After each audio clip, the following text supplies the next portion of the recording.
2024-yilning dekabr oyida ko'rsatilgan xizmatlar yuzasidan to'lovlarni naqd ko'rinishda olish taqiqlandi. Har bir iste'molchi uyidan turib, qo'lidagi o'sha mobil qurilmalar orqali yoki umuman qurilmalar orqali o'zi hisob-kitobni amalga oshirishi mumkin.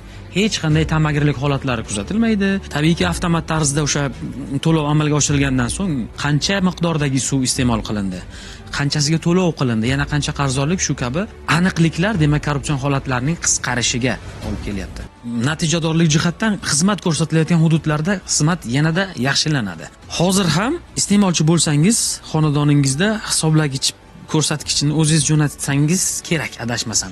Chunki bu har bir iste'molchining majburiyati, oyida bir marta qiladigan. Yangi joriy qilinayotgan oddiy bittagina misol suv hisoblagichlari ana shu jarayonni o'zi amalga oshiradi.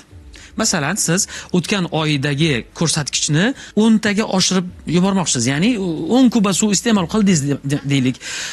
Xatolik bo'lib bitta nolni ortiqcha kiritib yuborsangiz ham sizga ancha muncha bosh og'riq bo'ladi bu. Ya'ni siz ariza yozib, haqiqatda shunaqa bo'ldi, suv ta'minotiga borib, mana shunaqa jarayonlarni boshdan kechirishga to'g'ri keladi. Endi joriy qilinayotgan yangi aqlli suv hisoblagichlari xuddi shu jarayonni o'zi amalga oshiradi. Sizning ishtirokingizda demak hisoblab shuni yozadi o'zi. O'zi yozadi, bazaga jo'natib beradi siz o'rningizdan va qancha suv iste'mol qildingiz, to'lovlari qanaqa, xuddi shu vazifalarni bajaradi. Qisqacha qilib aytganda, iste'molchining komforti uchun xizmat qiladi.